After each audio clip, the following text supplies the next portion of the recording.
வாழ்க தமிழ், வளர்க நிரந்தரம், வாழிய வாழியவே. அனைவருக்கும் வணக்கம். இந்நிகழ்வில் ஏற்பாட்டு குழு தலைவர் சொல்வேந்தர் ஏ.என். சந்திரன் அவர்களே, தலைவர் வட்டார ஆளுநர் சொல்வேந்தர் முரளி அவர்களே, மன்ற ஸ்தாபகர் சொல்வேந்தர் ஜே. கண்ணன் அவர்களே, தமிழ் தொகுதி ஆளுநர் சொல்வேந்தர் என்.ஜே. சிங்கம் அவர்களே, தமிழ் மன்றங்களின் ஒருங்கிணைப்பாளர் சொல்வேந்தர் எஸ்.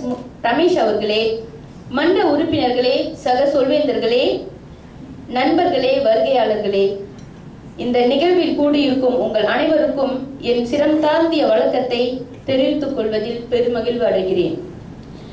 என்ன ஆச்சரியம், ஆண்டொன்று போனால் வயதொன்று போகும் என்பார்கள். ஆனால் எங்கள் பேச்சாளர் மன்றத்திற்கு ஒரு வயது கூடியுள்ளது. நாங்கள் அனைவரும் சேர்ந்து நட்ட மன்றம் என்ற மலர் செடி நன்றாக செழித்தோங்குகிறது. இம்மன்றம் ஒருவரால் இயக்கப்பட்டதல்ல, நாம் அனைவரும் கூடி இயக்கப்பட்டது.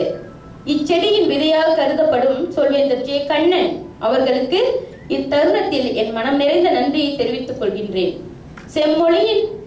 செம்மொழியான தமிழ் மொழியின் மேல் உள்ள பற்றினால் சொல்வேந்தர் என்.ஜே. சிங்கம் அவர்களின் உதவியோடு இம்மன்றம் துவங்கப்பட்டது.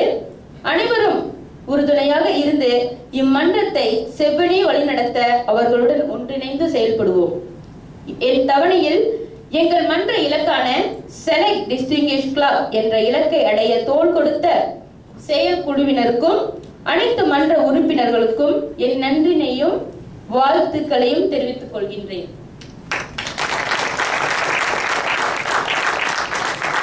ஆயிரம் கால் மண்டபத்திற்கு ஒவ்வொரு கால்களும் சிறப்பு சேர்ப்பதை போல இம்மன்றத்தின் ஒவ்வொரு உறுப்பினரும் இவ்வெற்றிக்கு காரணமாக இருந்திருக்கின்றனர்.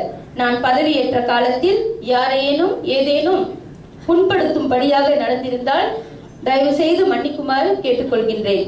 இன்று பதவி ஏற்கவிருக்கும் சொல்வேந்தர் எஸ். முரளி அவர்களுக்கு நாம் ஒவ்வொருவரும் நீராகவும் உரமாகவும் இருந்து ஜொகூர் பாரு தமிழ் பேச்சாளர் மன்றம் என்ற இந்த அழகான செடியை பூத்து குலுங்க செய்வோமாக. வாழ்க தமிழ், வளர்க மேடை பேச்சு. நன்றி.